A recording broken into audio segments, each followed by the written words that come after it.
Yes, people, what's going on? Welcome to Stretford Paddock. I am Adam McCullough. This is your daily Manchester United news. We are here right now outside the Smithfield Hall in New York City, where there are plenty Manchester United fans right now. There's a fan meet up here tonight. We're going to be getting stuck in with all the Reds in there, having a drink, having a little sing-song, and all the rest that will follow on this evening in New York. But I am here right now to bring you the latest Manchester United news, and we'll also be discussing the fact that me, Steve, Jay, Joe were at the press conference with Erik ten Hag yesterday, and we got to ask him a few questions as well, and I'll be speaking to you about my reaction to some of his answers on those questions. But of course, we're going to get stuck into the news first, and the news today, the main news, is about Rasmus Hojlund, because after buying Mason Mount from Chelsea, after signing Andre Onana from Inter Milan, Andre Onana, who in fact is out here on the tour with Manchester United and could be, as predicted by Jay, making his debut against Arsenal at the game tomorrow, and you know, today, the game tonight. And you know, it'll be absolutely fantastic to see Andre Onana teaming up with the team. It's been great to see us make some signings early. If we could bring in a striker as well, I know that won't wrap up all of our business, but it will get a big chunk of it done, and it will mean we've signed two of those key signings that we had to make at the start of the summer. Right, before I get stuck into the latest, please hit that subscribe button. We've got loads of content coming up for you guys out here on the tour. And as I said, it's match day tonight, so we will have more videos coming your way. Right, Hojlund, the latest from Alfredo Padula, who's been knocking about with some reliable stuff this summer. He says intermediaries in action on the weekend, and Man United are working as it was with Onana. The attacker has already accepted Manchester United's personal terms and the offer on contract, and the deadline for C's a written offer on Monday. So we could be a couple of days away from Manchester United launching an official offer for Rasmus Hojlund. We have heard before that price tags, like the Atalanta manager was saying, we should get 80, 90, 100 million for him. You know, I think they're going a little bit ridiculous with the price tag. I think it will be around the price that we paid for Mason Mount, maybe a little bit less. And I think that's a reasonable bid. When you look at Rasmus Hojlund, he's one of the most highly rated strikers in Europe. He's a young, up-and-coming striker. One of the things, like when we were linked with Moises Caicedo, for example, everyone goes, why didn't we get Moises Caicedo before he went to Brighton? And I think this could be similar with the case with Hojlund. United don't sign him, he goes elsewhere, and you're going, look, there's a striker scoring loads of goals in Europe. Why didn't we sign him? I think it's right Manchester United take the risk this summer and go for him. We've also seen the likes of Harry Kane. He don't want to come to Manchester United yet. Do you know what I mean? He don't want to come to Manchester United probably at all. He don't want to leave Spurs. If he did, he has to show he wants to leave. At the moment, that hasn't happened. So United have to look forward. So far, it's been an appeasing summer because we've got in some signings early doors in July, you know, and they've been able to join us on the pre-season tour. We haven't been able to do that previously, so getting them through the door early is fantastic. Can we continue to do that with Rasmus Hojlund, have him available maybe for the game in Vegas, or, you know, one of the games in San Diego or Houston? That would be absolutely amazing. I realize I just said San Diego like San Diego, like Ron Burgundy. I do apologise for that. A Wales vagina. But anyway, I'd love to see us sign Rasmus Hojlund.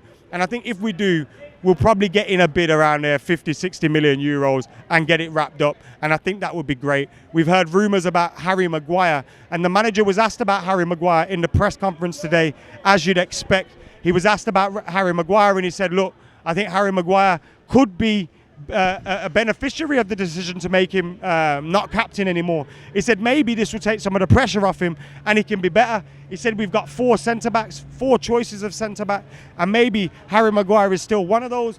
But I think Erik ten Hag is keeping his cards close to his chest. He's acknowledging the fact that maybe Harry Maguire will still need to be relied upon this season. Maybe we won't sell Harry Maguire. Maybe, you know, no one will come in with an offer for him. And if we are stuck with him, you need to keep him on side. You need to keep him positive.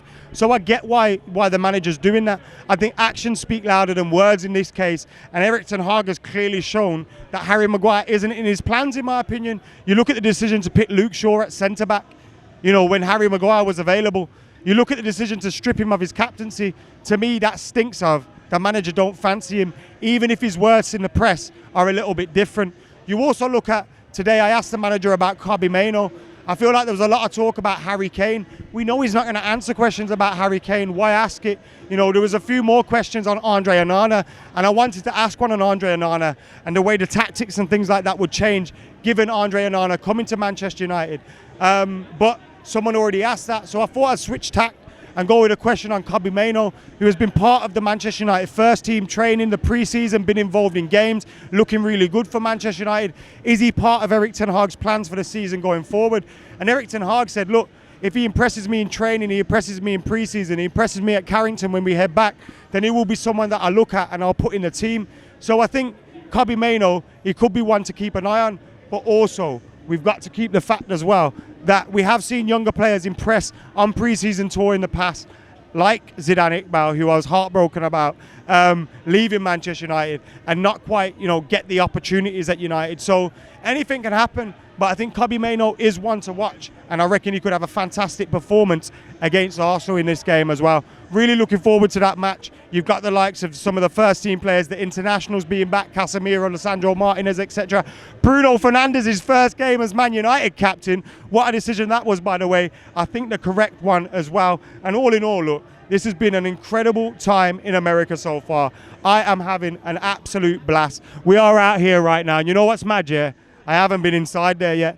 We rocked up. We filmed our video, and now I'm going to get in there. So we're going to get to experience some New York hospitality with the Manchester United fans. I cannot wait for that as well. But yeah, it's been an absolutely fantastic trip so far. It's been great spending some time with Jay, Joe, Steve, and the lads as well. I did an Uncensored with Steve, which hasn't happened in a while, which was much fun as well. Go and check that out on the channel. That was in New York. We got much more planned as well. We've obviously got the game coming up against Wrexham. We're going to be at that after the Arsenal game. We're going to be in San Diego. We're going to be in Houston covering that Real Madrid game. And we're going to be in Vegas as well, covering Manchester United against Dortmund. And then guess what? As soon as I get back, I go to Dublin. It's going to be all covered here on Stretford Paddock. So make sure you're keeping it locked. And I'm even slipping in a little bit of Seinfeld, a little bit of Spence vs. Crawford. Maybe some of that will be on the members section of the channel for you guys as well. So make sure you're keeping it locked for that. Look, I need a leak. I need a Guinness. I need a whiskey. I'm going to get going now. But thank you for tuning in. Thank you for keeping it locked to everything on Stretford Paddock on tour. See you in a bit.